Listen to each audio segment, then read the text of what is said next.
All right, Coach Rocco, thanks for coming on the show. It's an exciting time of year. Second year in a row, you guys are going to the playoffs.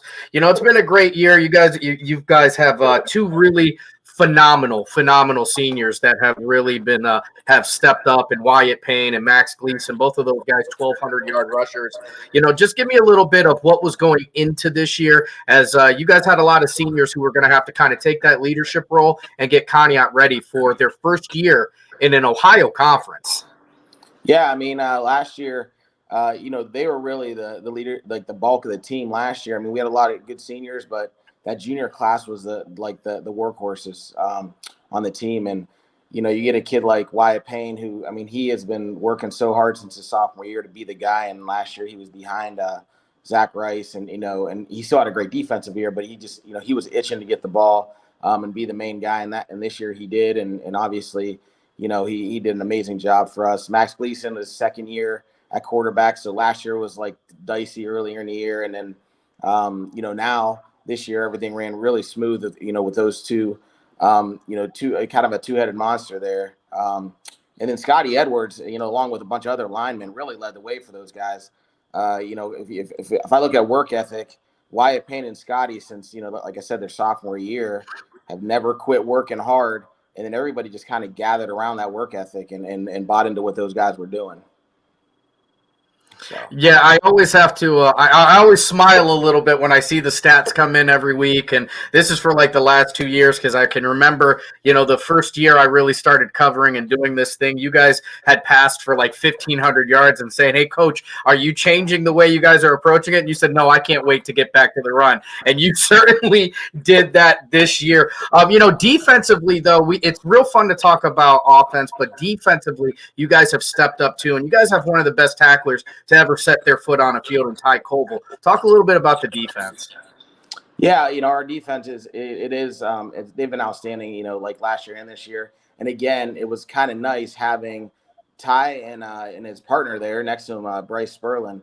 Those two guys played together for 2 years, and Ty, obviously stats are a little higher and up there, but I've never had two guys kind of click together as well as them two guys click together. In my 13 years at Conneaut, we had some great linebackers, but I never had a duo where they just got along. Like, they're such good friends. And when you're friends off the field and you trust each other off the field, then you can see that kind of play on the field. How those guys work well together. And Osborne's right in there with them, who is our outside linebacker, and just an undersized kid who's just like super tough. And then when you add, the Wyatt Payne and the Max Gleason in the backfield with those guys, and then on the D-line, Scotty Edwards, again, leading on the D-line with Jaden Anderson and some other juniors, Dylan Phillip and those guys. It really just comes together, and it's a group of guys that they just get along and like each other. And so you don't see that bickering and arguing, and it's just that team coming together. And if those guys if you believe in the guy next to you like these guys do, then, things work out well on the field. Yeah, another big change this year I kind of alluded to earlier is you guys are playing in the newly formed CVC Lake Conference. I like to call it the NEC because I'm old. But, you guys are finally playing in an Ohio conference. Was there a difference for the, just getting ready? Do the guys feel more comfortable? How did that kind of play out this year? It's obviously, when we're playing the county schools, the kids love that, and they get excited for it, and it is a great thing. With that comes a lot of, it's a really tough schedule. And our kids are up for that challenge. I think they're not used to the back-to-back weeks where you're consistently playing some very good competition.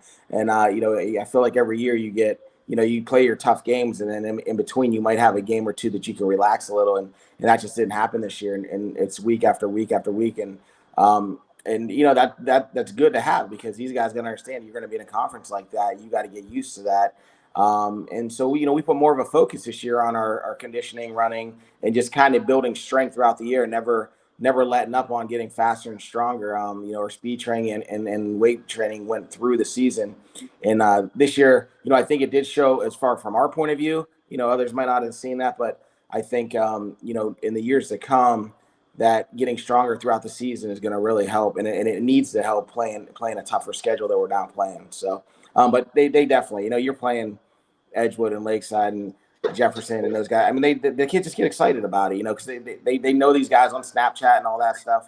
Where last year, it was nice to go 8-2, but very few games did they know any of the other kids on the other teams and that kind of stuff. So it's always a lot more fun when you know the other kids and they know their competition.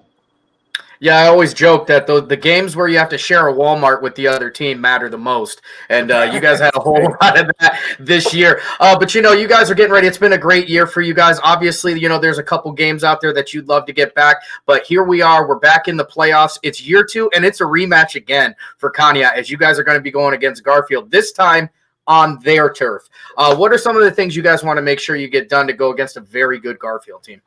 I think we can't get too excited in the fact that, like, hey, we know we're playing a very, very good Garfield team, undefeated, and we got to keep still doing what we do well. We can't try to get too fancy or anything. And I think it's no secret, we want to kill as much clock as possible. If you've watched them play at all, their offense is phenomenal, and they got a great running back in Keegan Sell. He was a state wrestler. And game after game, he's a kid that's you're not going to stop, but can you contain him a little bit? And so we got to do a good job controlling the ball, and then on defense we got to contain him along with like there's 7 other weapons. But it's all fun, it's all great experience, and I just want my kids to relax and play and have fun. And I think if you love the sport you're playing and you have fun and you learn a lot of life lessons as you're going throughout the year. If you just play and have fun, you never know how that outcome's going to be. And I'm excited, for this game. So I think the kids are really excited.